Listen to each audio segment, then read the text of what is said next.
guys. What a crowd. We love you too. Thank you guys. It's good to see you. It's great to be back in the great state of North Carolina. Thank you all so much for having me. I want to thank, first of all, these incredible law enforcement officers we have behind us. Thank you all for your service.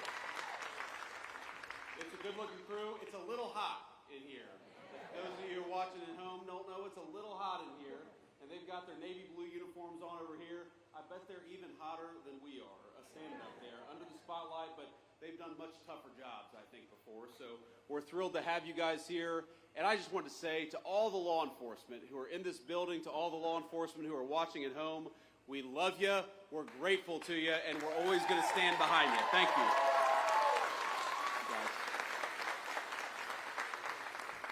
Now, I have a few other thank yous before we get to the meat of what I wanted to say here. First of all, we're in this incredible hangar, and it belongs to Dennis and Kay Yates. Where are Dennis and Kay at? Where are you guys? Thank you all so much. Thank you guys for having us. And of course, we're also thrilled to be joined by the hangar's previous owner, Jack Rouse. So Jack, thank you so much for building this thing and for having us. It's good to be here. Now, I'm joined by one of my favorite former Senate colleagues, and that is the great Senator Ted Budd from North Carolina. Ted, thank you so much. A very good guy. And I assume we have some other Republicans in here, so are we going to send Ted Budd, a great fellow senator, and Michael Whatley from the state of North Carolina?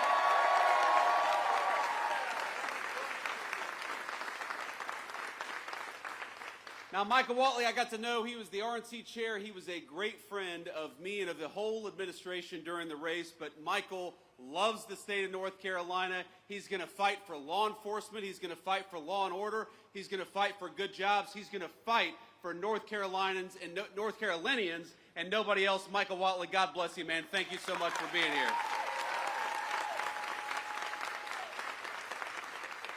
We've got Congressman Addison McDowell. Addison, where are you? Stand up and be recognized. Thank you, Addison.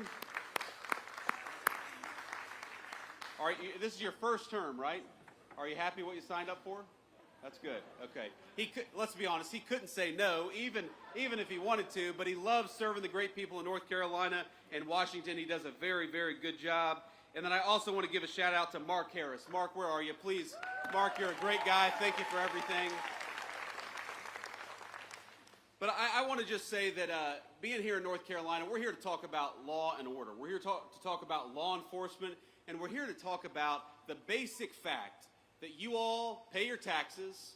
They go to safe streets and safe cities. You ought to be able to enjoy the places that were built by your tax dollars. You ought to be afraid, the criminals ought to be afraid of you. You ought not be afraid of the criminals. It's very simple.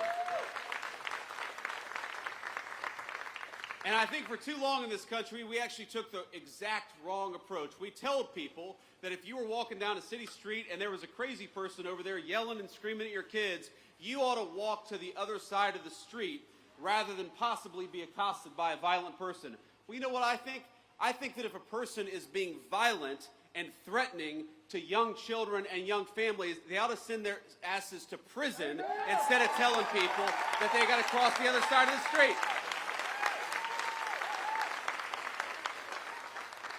And Ted is going to be mad at me. Ted is a good Christian man. He does not cuss. So, Ted, forgive me if I get a little fired up sometimes when I'm talking about this. Look, I've gotten in arguments with people before.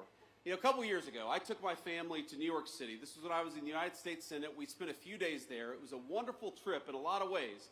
But, you know, every time we went to the subway, I'd have one of my kids grabbing onto my leg or afraid because there was a crazy person yelling, hollering, and screaming at a 3-year-old little kid. Why do we live like this? Why do we accept this in our communities? And the answer is because of bad political leadership. We have accepted for too long this idea that we ought to give over our streets to criminals and to vagrants and to people who are screaming at us instead of taking back our streets with our incredible law enforcement.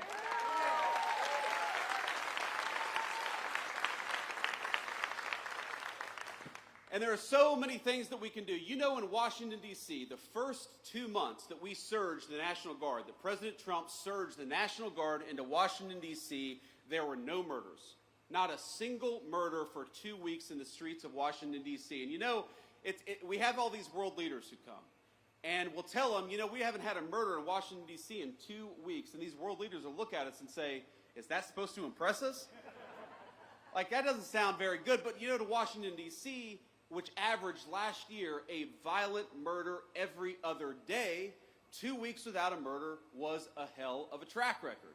And then we just surged the National Guard to Memphis, Tennessee. Again, a Democrat city in a red state, but where the mayor said, we are sick of our people being afraid to walk safely on the streets, so why don't you help us? And that's our basic attitude in the Trump administration is, look, we should not allow people to take over. We should not allow these violent criminals to take over city streets.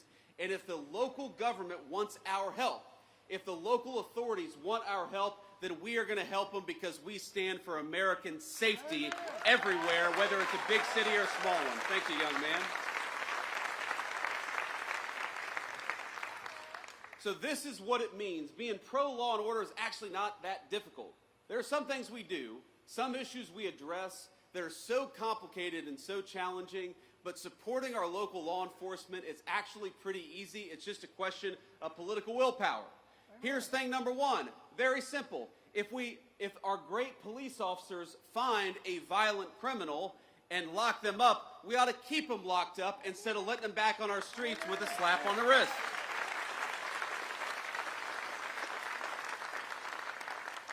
That means we want to give our police officers the very best equipment and the very best protection anywhere in the world. We want you guys to have the very best, and we're going to fight every single day to make sure that they have it. It means punishing state and local jurisdictions that restrict your ability to do police work. They just want to do their jobs. They ought to be allowed to do it. And it means pursuing enhanced sentences for violent criminals. Amen. Like the violent criminal who murdered that poor innocent girl in Charlotte, North Carolina just a couple of months ago. And I want to talk about her for a second because I think, we got a beautiful baby over there. How you doing, ma'am? Yeah, I would like to. How old is she? 6 months old. Beautiful. Thank you. Thank you for bringing her. We want law and order for her above all else, right? That's why we're doing what we do.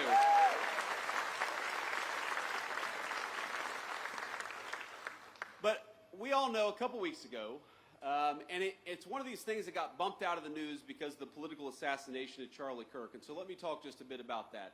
You all know Charlie. He was a great guy. He was a great husband, a great father. He believed in two things, I think, above all else. Number one, the second most important, is he believed in political debate in the United States of America, that we ought to talk about our disagreements and not attack one another over our disagreements. And he gave his life dying for that principle. And the second thing he believed, and it was the most important, is that he wanted to be a Christian evangelist. He wanted to bring the gospel everywhere, and he saw connecting with people and debating politics as an opportunity to talk about his faith. And I think it's important to honor him by recognizing that this is a kid, and he died at 31 years old. This is a kid who every single day he would go to these college campuses, he would talk for 3 hours with anybody about whatever they wanted to talk about, and he believed in the civic virtue of open debate. He gave his life to protect that civic virtue, and he gave his life serving that civic virtue at the highest level. He was a great guy, and his loss was the nation's loss. And Erica, we love you. Erica's his beautiful widow. And I think you all will join me in saying that what happened to Charlie was disgusting, it was unacceptable, and it is the most anti-American act of violence that we've seen in the last couple of weeks in this country. It was a disgrace.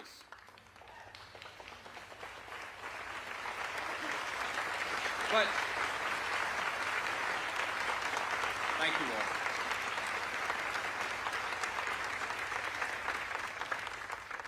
I appreciate that, and the thing is, it actually bumped out of the news this terrible story in Charlotte. And here's the basic summary, as far as I can recall it, is you have a violent criminal who has been arrested 14 times, often for very violent offenses, who gets on a bus with an innocent young girl, 22 years old, and slits her throat, and she dies.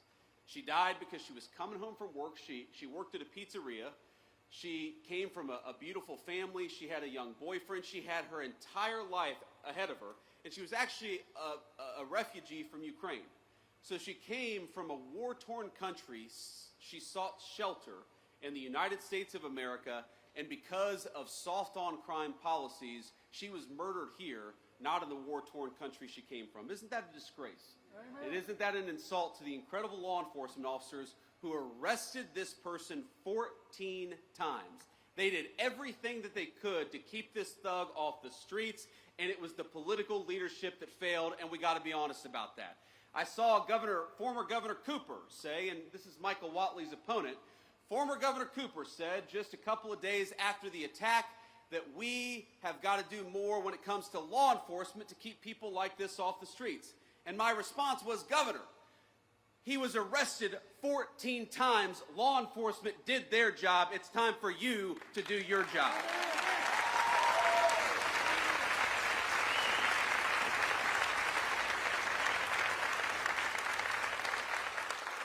And it's so amazing to me, political Democrats, I don't think it's all Democrats, I actually think most Democrats want what most Republicans want, which is safety in their communities, but they always manage to turn issues of crime into a distraction about race. They always try to say that law enforcement, locking violent criminals up, is inherently racist, and I gotta be honest with you, that's an insult to white people, it's an insult to black people too. Because all of us just want to live safely in our communities. It doesn't make an ounce of sense to me. But I actually, because of these Democrat talking points, I went and looked up. Do you know that in most big cities, the gross majority, over 90% of violent crime is committed by fewer than 1% of the city's residents? This is not a black-white issue. This is, we've got a small percentage of violent criminals in our communities. Democrats want to let them out of prison, and Republicans want to put them in prison and keep them there so that all of us are safe in the process. I think that's common sense, don't you?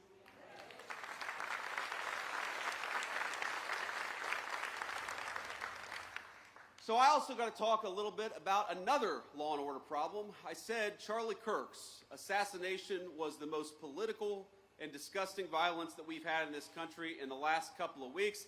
And that was true maybe until this morning, because I don't know if you all have followed the news, and we're still learning a little bit about it. But what we know is that in Dallas, Texas, an ICE facility, an Immigrations and Customs Enforcement facility, was opened fire upon by a violent left-wing extremist, a person who wrote anti-ICE messaging on their bullets, and there's some evidence that we have that's not yet public, but we know this person was politically motivated. They were politically motivated to go after law enforcement. They were politically motivated to go after people who are enforcing our border. And I think that is the most disgusting thing. The very people who keep us safe ought to be honored and protected and praised by Democrats and Republicans alike. It is time to stop the rhetorical assault on law enforcement. Because here's what happens. Because here's what happens when Democrats, like Gavin Newsom did, say that these people are part of an authoritarian government. When the left-wing media lies about what they're doing, when they lie about who they're arresting, when they lie about the actual job of law enforcement, what they're doing is encouraging crazy people to go and commit violence. You don't have to agree with my immigration policies. You don't have to agree with Donald Trump's immigration policies. But if your political rhetoric encourages violence against our law enforcement, you can go straight to hell, and you have no place in the political conversation of the United States of America.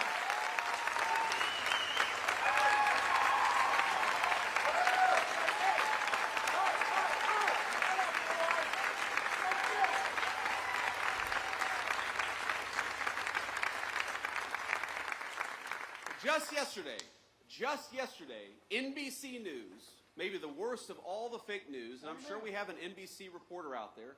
It's a tough competition, my friends, to be clear. But maybe the worst, I said maybe the worst, is NBC News.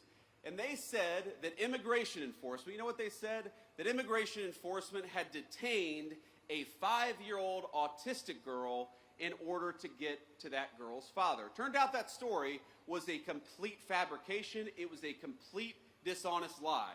But when you go around and lie about our law enforcement and you tell them that they're mistreating 5-year-old girls, what do you think is going to happen? When Democratic politicians incur doxing, when they encourage us to unmask ICE enforcement officers, what do you think is going to happen? When the mayor of Los Angeles encourages violent protesters to get in the face of our law enforcement, what do you think is going to happen? What's going to happen is political violence, and political violence has gotten out of control in this country. We got to stop it. We got to condemn it, and that starts, unfortunately, at the very top of the Democratic Party. If you want to stop political violence, stop attacking our law enforcement as the Gestapo. If you want to stop political violence, stop telling your supporters that everybody who disagrees with you is a Nazi. If you want to stop political violence, look in the mirror. That's the way that we stop political violence in this country, and we got to do it.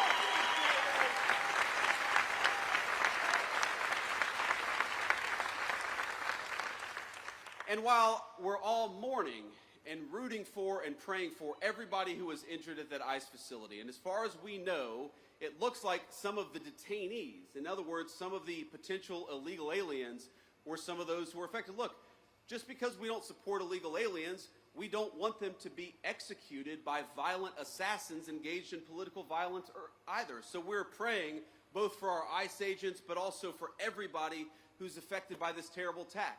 But that was an ICE facility. And as these guys behind me know, and a few of our police officers know, police officers writ large face too many threats of violence all across the United States of America. And we know where it started. We all remember the summer of 2020 when all of these violent protesters were encouraged to treat police as the enemy instead of as the solution. You'd take 1,000 police officers, you'd find one person who didn't do something perfect, and use that one guy to tarnish the other 999 police officers. Well, I would like everybody, whether a Democrat, a Republican, or an independent, especially those in political leadership, can we all just agree that our police officers are heroes, that they are public servants, and that the first and most important step of keeping all of us safe is to keep our police officers safe, because they are the thin blue line between civilization and chaos. Thank you all.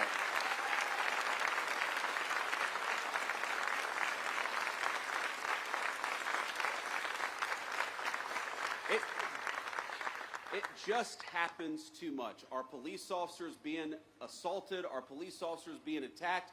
You have these crazy attacks where you have a cop in a squad car who's enjoying their lunch break, and somebody comes up and summarily executes them before the cop even had a chance. It happens way too much, and it happens because too many of our political leaders have encouraged it. Now, it's not just that. It's not just the rhetoric that encourages violence against our law enforcement. You know, when I was in the Senate, there was a big bill that was going around, and it was basically that we were going to try to eliminate qualified immunity from police officers, one of the most disgraceful and worst ideas that I've ever seen. In other words, that we were going to make it easy for criminals to sue police officers for doing their job. Now, does anybody think, when you see the fake news media and the way they attack our police officers, does anybody think that we need to make it harder for our police to do their job? No. Some of America's cities today have worse murder rates than the very worst third world cities all over the world. That's not a joke. You go to Port-au-Prince, Haiti, or you go to some of the poorest countries all over the world, even those countries have a better murder rate than Washington, D.C. or some of the major American cities. Some of them have better murder rates than Charlotte, North Carolina. That's a disgrace. All of us should be asking, how do we make that better? How do we make people safer in their communities? How do we make it easier for a young family to walk down the street in security and comfort? But unfortunately, we've got a crew of violent radicals in the United States of America who think we ought to make it harder for police to keep us safe than easier for police to keep us safe. So here's one thing I'd like to do. I'd like every single Democrat starting today, and every Republican too, while we're at it, to say that we are going to defeat these efforts to strip immunity from our police officers. We're going to make it easier for them to do their job, not harder for them to do their job. Let's fight for it every single day. Amen.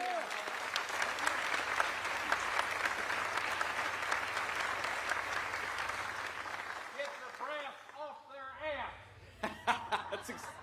That's exactly right, sir. That's exactly right. You can say that, but I can't. I've hit my quotient for cuss words today.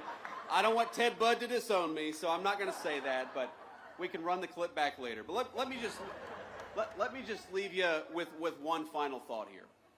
Look, I was asked earlier today by a reporter I actually like, but a reporter who said, well, don't both sides have crazy people? And of course, obviously, country of 330 million people, of course, both sides have crazy people. But if you look at the political violence in our country over the last couple of months, the last couple of years, it is not a both sides problem. It is primarily on one side of the political line. So, if we are going to truly go after the political violence in this country, we need the Democratic leadership of Washington, D.C. to look in the mirror. We need them to renounce all political violence. When a poor kid like Charlie Kirk is gunned down in cold blood, we need them to start with condemning the violence instead of condemning something that Charlie Kirk said that they disagreed with. When you have an entire network of left-wing organizations that encourage, that promote, and that apologize for violence, you know what you're going to get out of it? You're going to get political violence. So here's my sacred obligation to you, to all the law enforcement, but every person, whether they wear a uniform or not. Over the next couple of years, the Trump administration is going to do everything that we can to dismantle the networks, to destroy the funding, and to make it harder for people to kill one another just because they disagree with what somebody says. That is what we're going to do. We're going to fight for it.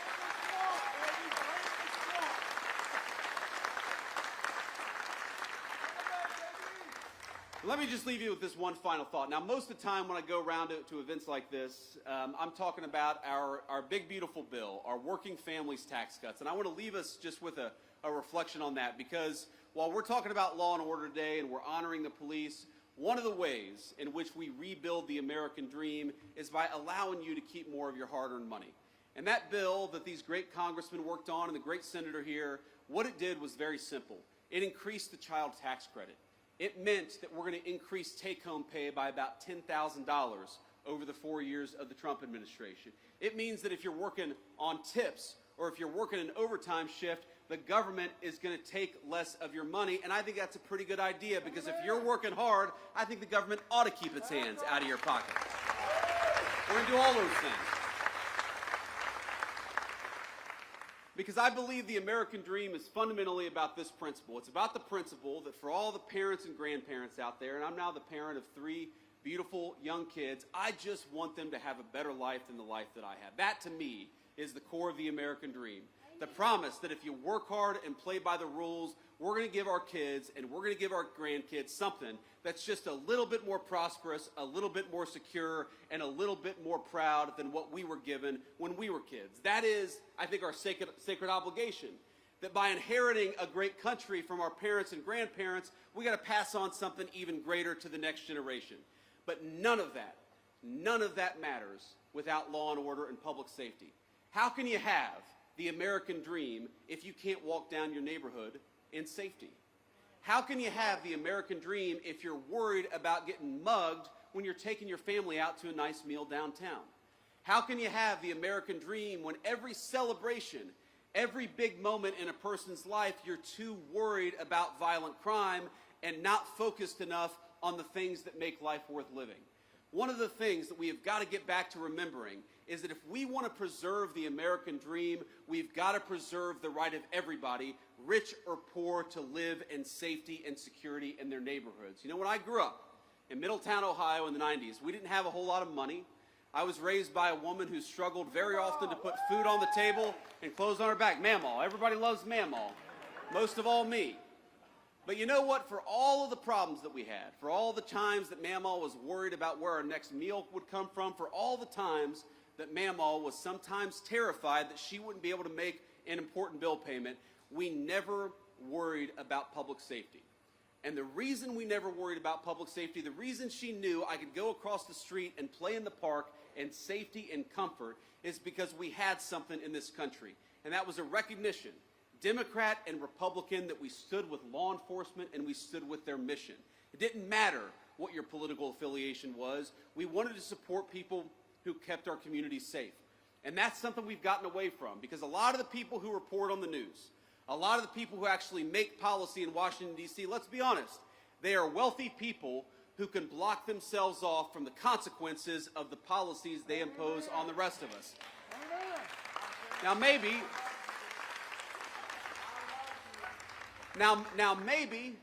they've never had to call a police officer because they can call a private security guard.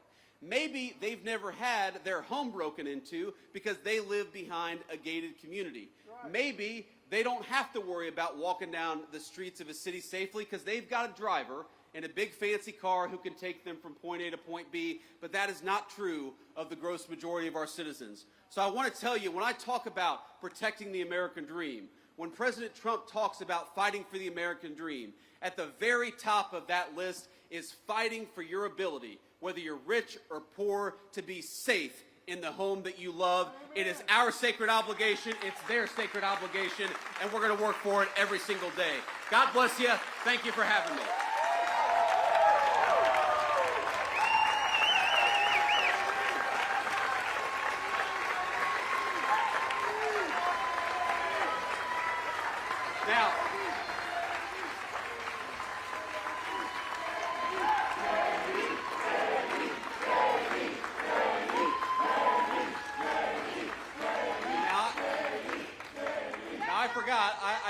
I told them the fake news, and I'm sure there's some real news back there. I told them I'd take a few questions. So, I'm not getting out of here just yet. We'll take a few questions from the reporters. I would prefer to start with some of the local North Carolina folks, and then we can take some national questions after that.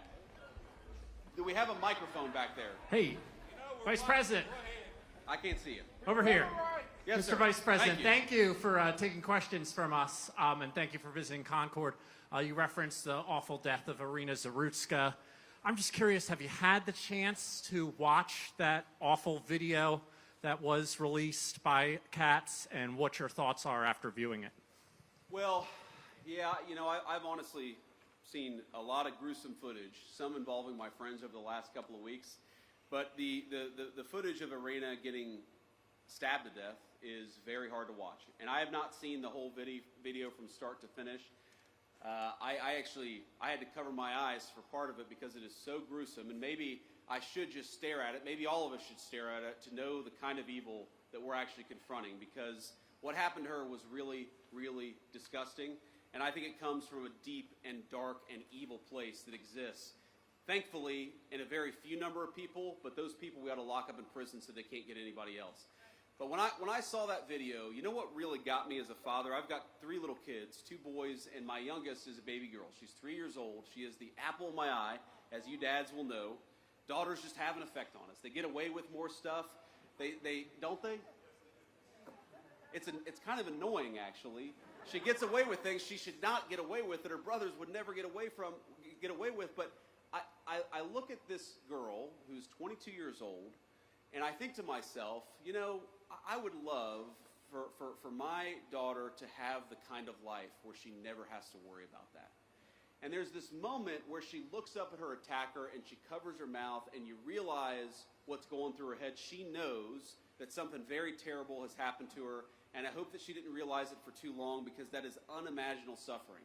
But if you're a man, I don't care what skin color you are, I don't care whether you're rich or poor, but if you're a man and you see the pleading eyes of a girl looking up for protection, then we have to protect our girls and our women in this country.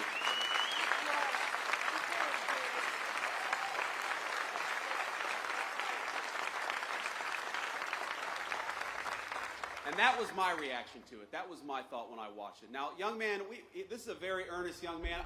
He doesn't look like a journalist to me, but go ahead and shout out a question, because I'm not going to deny that level of energy and that level of passion. First of all, what's your name? Henry. Henry. It's good to meet you, Henry. Ask your question, please. I skipped school today. I was wondering if I could get a picture with you.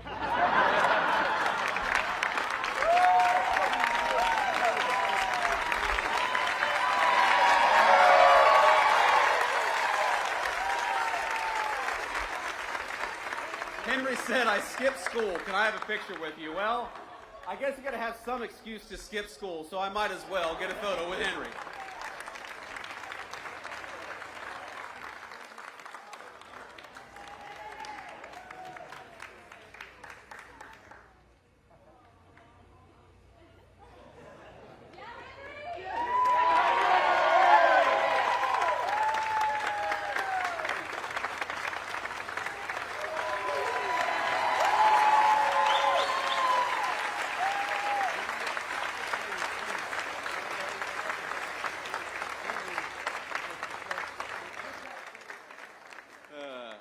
Now the next reporter is going to be, hey, I'm from CNN. Can I get a photo with you too? I wish that I got questions that easy. I'm not holding out hope. Sir. Can we get you a microphone? I can't hear you, sir. Gotcha. I'm Jordan Green with Raw Story. President Trump and other speakers here have blamed former Governor Cooper and the mayor of Charlotte for Irina Zarutska's death. Do you also hold the North Carolina General Assembly responsible, who set the laws governing pretrial release that may have affected this crime? Well, look, I think every politician who didn't work hard to keep violent criminals behind bars deserves to have some of the blame. But at the very top of that list is Governor Cooper. Because at the time that we were pushing these soft-on-crime policies, Governor Cooper was the man in charge. Now, I know we've got some great North Carolina legislators, and I might call them out if they're here. Do we have North Carolina House Speaker Destin Hall? Where's Destin at? Destin, thank you, man. We got Phil Berger here. Phil, thank you so much. Senate President Pro Tem. We've got County Sheriff Van Shaw. Where's County Sheriff Van Shaw? Thank you, sir. We've got Cabarrus County DA Ashley Shanley. Is it Shanley? I got that right? Okay. Of course, we've got North Carolina GOP Chairman Jason Simmons. Jason Simmons is... That's a celebrity in the Trump White House there. North Carolina Labor Commissioner Luke Farley. Luke, where are you? Luke, thank you. And I know, look, I know that our great North Carolina local legislators here have worked very hard to solve some of these soft-on-crime policies and make it harder to let violent criminals out so easily, and to demand that when you have a violent criminal who goes in, the person stays there and doesn't get a slap on the wrist and released to commit more crime in the community. That's what we want. We don't want a criminal justice system that goes after innocent people. We also don't want a criminal justice system that lets obviously violent felons out of prison without any real consequences.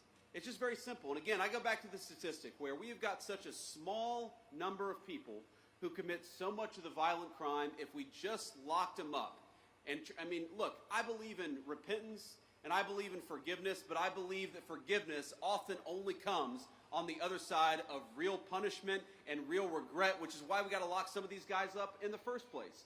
So yeah, I blame the political leadership, and I can't get over a governor who pursued soft-on-crime policies, Roy Cooper, who pursued soft-on-crime policies, who let violent criminals out of prison, and then after Irina was murdered, to have the audacity to blame our law enforcement. Law enforcement arrested this guy 14 times. They did their job. It's time for the politicians to do their job too. Next question. Vice President Vance, thank you so much for taking questions. I'm Casey Jones from WCCB Charlotte. When it comes to cracking down on crime in cities like DC, Memphis, Chicago, sending the National Guard, what specific metrics does the administration use to decide where those resources go? And can we expect that kind of response here in Charlotte anytime soon?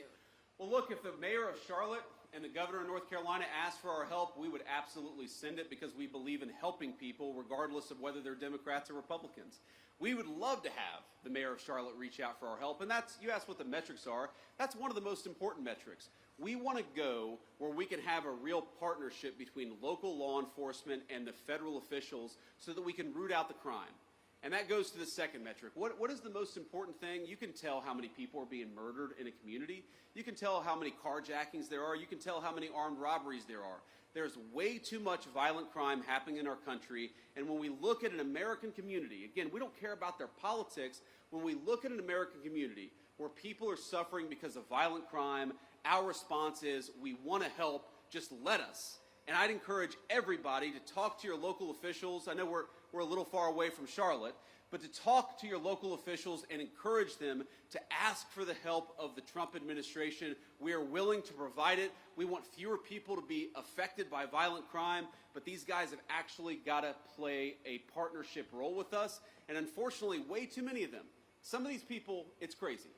They are ruling over cities that have violent crime rates that are worse than Mogadishu, and they say, no, we don't want Donald Trump to come in. Well, excuse me, if you don't need the federal help, then why is your murder rate so terrible in the first place? You do need the help. You just need to admit it. Thank you, Casey. Next question. Vice President, Michael Warwick, I'm with WBTV. Welcome to Race and Country, first of all.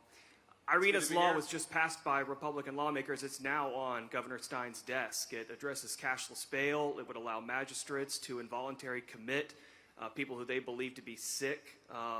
However, opponents of that bill don't think it goes far enough for the mental health side of things. It also opens the door to the death penalty, which I know some opponents are against. Why would you encourage the governor, politics aside, to sign that bill? Well, because I want to keep violent criminals off the street, and I want Americans to be safer. And this bill does it. Irina's law does it. Congratulations to the Senate President and House Speaker for getting it over the finish line. The governor's got to sign it. I guarantee if this bill is signed into law, it will help our incredible law enforcement keep the streets safe. And that's ultimately all I really care about. Again, it breaks my heart to think that you have young kids, you know, especially in poor communities, whether they're black or white, who don't feel like they can walk outside. You've got grandmothers who are taking care of grandkids who don't want to sit out on their front porch because they're worried about drive-by shootings. That should break everybody's heart, and the way to solve the problem is to empower these cops to go after the bad guys and to do it with their full skill and their full force. Now, I don't know, have I read every detail of the law? I know some of the things that it does. I know that it ends cashless bail, which would be huge for the people of North Carolina. I know it makes it harder for some of these local magistrates to let people out with a slap on the wrist. That would be huge for the people of North Carolina. But could there be more? There could always be more. But don't let the perfect be the enemy of the good. This bill is going to make North Carolinians safer. They ought to sign it.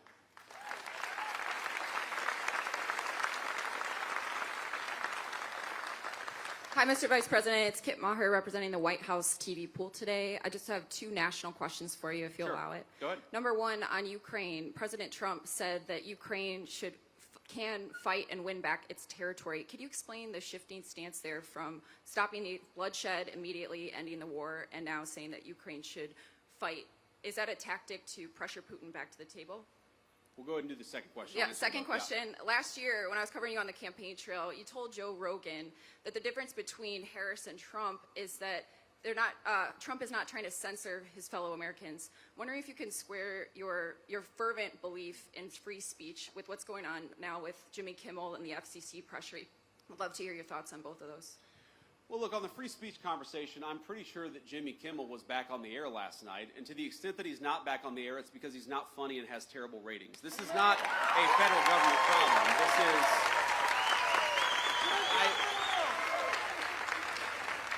And Kit, look, I want to answer your question in good faith. What people will say is, well, you know, didn't the FCC commissioner put a tweet out that said something bad?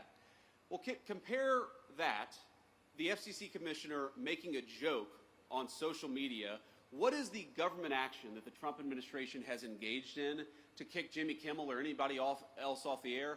Zero. What government pressure have we brought to bear to tell people that they're not allowed to speak their mind? Zero. We believe in free speech in the Trump administration. We are fighting every single day to protect it. Now compare that to the Biden administration, where we found out just yesterday that conservatives on YouTube and on a number of social media platforms were being censored. Why? Because the Biden administration picked up the phone and said, we want you to censor our political opponents. That is real government censorship, and it left the White House when Joe Biden left the White House. Now to Ukraine. Look, I've answered a version of this question probably 100 times over the past 3 months, and one of the things I'll say about the president is that he is responsive to the reality on the ground. And the reality on the ground is that, number one, we have engaged in incredibly good faith negotiations with both the Russians and the Ukrainians, and I believe the president is growing incredibly impatient with the Russians right now because he doesn't feel like they're putting enough on the table to end the war. That's number one. Number two, the president has grown very confident that this war is bad for Russia. You hear me say this all the time. You hear the president say this all the time. The war is bad for Russia. It's bad for Ukraine. It's bad for America. We want the killing to stop. That remains the president's position. But the president also can look at reality on the ground. He sees the economic numbers that are coming out of Eastern Europe. He sees the number of dead people, both Russians and Ukrainians, that are happening in that war. And the president is telling Vladimir Putin it is time to stop the killing. He would say that to Zelensky. In fact, has said that to Zelensky. He wants this war to end, and he's doing everything that he can to stop it. But look, if the Russians refuse to negotiate in good faith, I think it's going to be very, very bad for their country. That's what the president made clear. It's not a shift in position. It's an acknowledgement of the reality on the ground. We're going to keep on fighting for peace every single day in the Trump administration. I'll do one more question here. Another question. Sir. I want to take it from you. Good afternoon, Mr. Vice President. Monica Casey, WRAL out of Raleigh. We are coming up on the one-year anniversary of Hurricane Helene's devastation. Sure. What is the administration doing to speed up the distribution of federal aid for that disaster? Yeah, so just in the last week, the Secretary of Homeland Security put another, I believe, $64 million into the disaster relief effort. We inherited, I'm going to be honest with you, a FEMA that was mired in bureaucracy and red tape. The president has made very clear from day one, we want to get relief to the people of North Carolina as quickly and as rapidly as humanly possible, and that's what we're trying to do. The second thing I'll say is that I understand the governor had a very good call with the president, I believe on 9/11 actually, about a week and a half ago. It may have been, the day before or the day afterwards. But he had a good conversation with the president about some of the disaster relief needs that are there. We're going to keep on working on this. We're going to keep on working with some of our colleagues and the federal congressional delegation from North Carolina. But let me just say, I visited the devastation myself. I want the people there to know we continue to think about them. We continue to work on this issue. And we're going to make sure that we never forget that area of North Carolina and the devastation that storm caused. Great. All right. On that note, I just want to say you guys have been an incredible group to get to spend some time with. Henry, I hope you got the photo you needed. So are you going to get like a tardy, Henry, or what's the deal? If you get a photo with the vice president, you're allowed to have an excused absence? Is that how that works? Okay, he doesn't know, actually. Henry is not as confident in that question as I would have hoped, but it's great to meet you, my friend. It's great to be with all of you. Just remember, we've got a very, very important job, and each and every single one of us has a role to play. To our law enforcement, thank you for the job that you do. We're going to keep on fighting for you in the Trump administration. We're going to keep on fighting for safety and security all across the state of North Carolina. God bless you. Thank you for having me.